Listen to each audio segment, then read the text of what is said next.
2 Samuel chapter 12, verses 26 through 31. Now Joab fought against Rabbah of the Ammonites and took the royal city. And Joab sent messengers to David and said, I have fought against Rabbah. Moreover, I have taken the city of waters. Now then gather the rest of the people together and encamp against the city and take it, lest I take the city and it be called by my name. So David gathered all the people together and went to Rabbah and fought against it and took it. And he took the crown of their king from his head. The weight of it was a talent of gold, and in it was a precious stone, and it was placed on David's head. And he brought out the spoil of the city, a very great amount. And he brought out the people who were in it and set them to labor with saws and iron picks and iron axes and made them toil at the brick kilns. And thus he did to all the cities of the Ammonites. Then David and all the people returned to Jerusalem. 1 Chronicles chapter 20 verses 2 through 3. And David took the crown of their king from his head. He found that it weighed a talent of gold, and in it was a precious stone, and it was placed on David's head. And he brought out the spoil of the city, a very great amount. And he brought out the people who were in it and set them to labor with saws and iron picks and axes. And thus David did to all the cities of the Ammonites. Then David and all the people returned to Jerusalem. 2 Samuel chapter 13. Amnon and Tamar. Now Absalom, David's son, had a beautiful sister whose name was Tamar. And after a time Amnon, David's son, loved her. And Amnon was so tormented that he made himself ill because of his sister Tamar, for she was a virgin, and it seemed impossible to Amnon to do anything to her. But Amnon had a friend whose name was Jonadab, the son of Shimea, David's brother. And Jonadab was a very crafty man. And he said to him, O son of the king, why are you so haggard morning after morning? Will you not tell me? Amnon said to him, I love Tamar, my brother Absalom's sister. Jonadab said to him, Lie down on your bed and pretend to be ill. And when your father comes to see you, say to him, Let my sister Tamar come and give me bread to eat, and prepare the food in my sight, that I may see it and eat it from her hand. So Amnon lay down and pretended to be ill. And when the king came to see him, Amnon said to the king, Please let my sister Tamar come and make a couple of cakes in my sight, that I may eat from her hand. Then David sent home to Tamar, saying, Go to your brother Amnon's house and prepare food for him. So Tamar went to her brother Amnon's house, where he was lying down. And she took dough and kneaded it and made cakes in his sight and baked the cakes.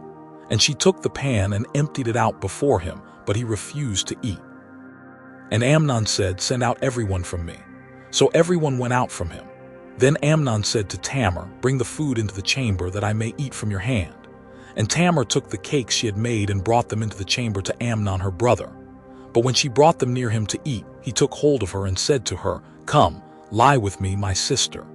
She answered him, No, my brother, do not violate me, for such a thing is not done in Israel. Do not do this outrageous thing. As for me, where could I carry my shame? And as for you, you would be as one of the outrageous fools in Israel. Now therefore, please speak to the king, for he will not withhold me from you. But he would not listen to her, and being stronger than she, he violated her and lay with her. Then Amnon hated her with very great hatred, so that the hatred with which he hated her was greater than the love with which he had loved her. And Amnon said to her, Get up, go. But she said to him, No, my brother, for this wrong in sending me away is greater than the other that you did to me. But he would not listen to her. He called the young man who served him and said, Put this woman out of my presence and bolt the door after her. Now she was wearing a long robe with sleeves, for thus were the virgin daughters of the king dressed. So his servant put her out and bolted the door after her. And Tamar put ashes on her head and tore the long robe that she wore. And she laid her hand on her head and went away, crying aloud as she went.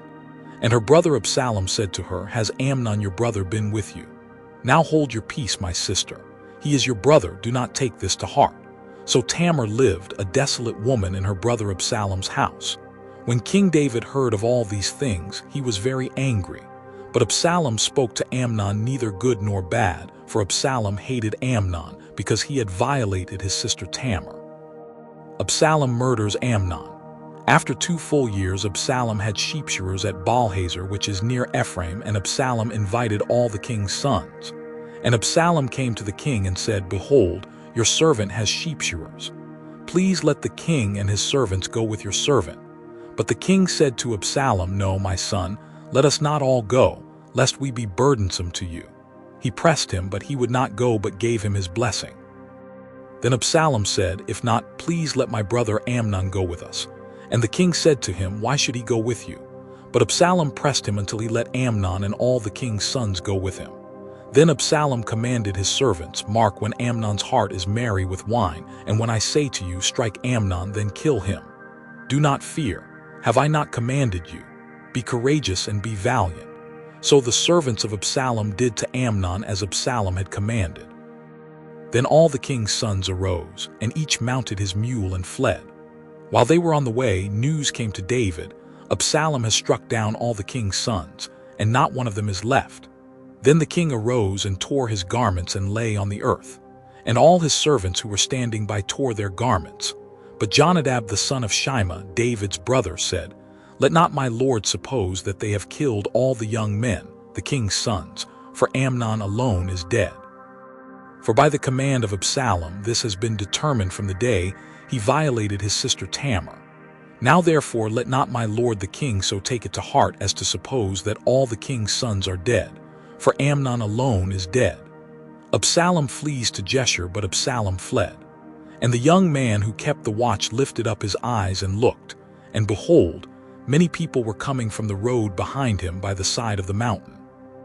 And Jonadab said to the king, "Behold, the king's sons have come. As your servant said, so it has come about." And as soon as he had finished speaking, behold, the king's sons came and lifted up their voice and wept. And the king also and all his servants wept very bitterly. But Absalom fled and went to Talmai the son of Ammihud, king of Jeshurun. And David mourned for his son day after day. So Absalom fled and went to Jeshurun and was there 3 years. And the spirit of the king longed to go out to Absalom, because he was comforted about Amnon, since he was dead. 2 Samuel chapter 14. Absalom returns to Jerusalem. Now Joab the son of Zeruiah knew that the king's heart went out to Absalom. And Joab sent to Tekoa and brought from there a wise woman and said to her, "Pretend to be a mourner and put on mourning garments. Do not anoint yourself with oil, but behave like a woman who has been mourning many days for the dead. Go to the king and speak thus to him." So Joab put the words in her mouth. When the woman of Tekoa came to the king, she fell on her face to the ground and paid homage and said, "Save me, O king." And the king said to her, "What is your trouble?" She answered, "Alas, I am a widow. My husband is dead. And your servant had 2 sons, and they quarreled with one another in the field. There was no one to separate them, and one struck the other and killed him. And now the whole clan has risen against your servant, and they say, 'Give up the man who struck his brother, that we may put him to death for the life of his brother whom he killed.' And so they would destroy the heir also. Thus they would quench my coal that is left and leave to my husband neither name nor remnant on the face of the earth." Then the king said to the woman, "Go to your house, and I will give orders concerning you." And the woman of Tekoa said to the king, "On me be the guilt, my lord the king, and on my father's house. Let the king and his throne be guiltless." The king said, "If anyone says anything to you, bring him to me, and he shall never touch you again." Then she said, "Please let the king invoke the Lord your God, that the avenger of blood kill no more, and my son be not destroyed."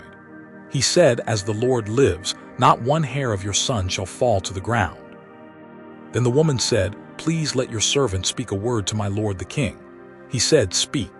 And the woman said, "Why then have you planned such a thing against the people of God?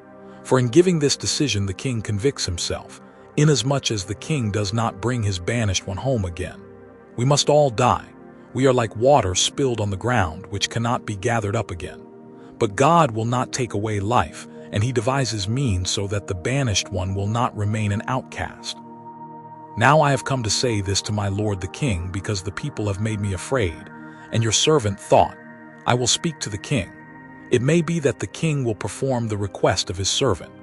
For the king will hear and deliver his servant from the hand of the man who would destroy me and my son together from the heritage of God.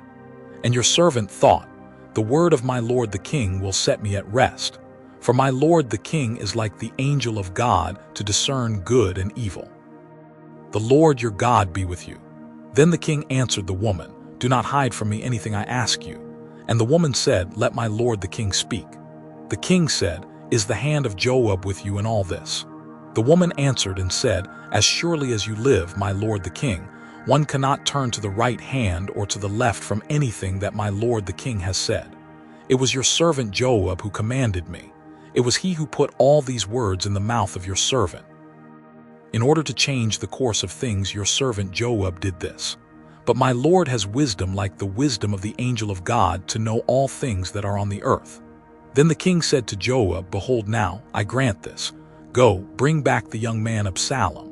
And Joab fell on his face to the ground and paid homage and blessed the king. And Joab said, "Today your servant knows that I have found favor in your sight, my lord the king, in that the king has granted the request of his servant." So Joab arose and went to Jeshurun and brought Absalom to Jerusalem. And the king said, "Let him dwell apart in his own house. He is not to come into my presence." So Absalom lived apart in his own house and did not come into the king's presence. Now in all Israel there was no one so much to be praised for his handsome appearance as Absalom. From the sole of his foot to the crown of his head there was no blemish in him. And when he cut the hair of his head, for at the end of every year he used to cut it, when it was heavy on him, he cut it, he weighed the hair of his head, 200 shekels by the king's weight. There were born to Absalom 3 sons and 1 daughter whose name was Tamar. She was a beautiful woman. So Absalom lived 2 full years in Jerusalem without coming into the king's presence. Then Absalom sent for Joab to send him to the king, but Joab would not come to him. And he sent a second time, but Joab would not come. Then he said to his servants, "See, Joab's field is next to mine, and he has barley there. Go and set it on fire." So Absalom's servants set the field on fire. Then Joab arose and went to Absalom at his house and said to him, "Why have your servants set my field on fire?" Absalom answered Joab, "Behold, I sent word to you, come here, that I may send you to the king to ask, Why have I come from Jeshurun? It would be better for me to be there still. Now therefore let me go into the presence of the king, and if there is guilt in me, let him put me to death." Then Joab went to the king and told him, and he summoned Absalom. So he came to the king and bowed himself on his face to the ground before the king, and the king kissed Absalom.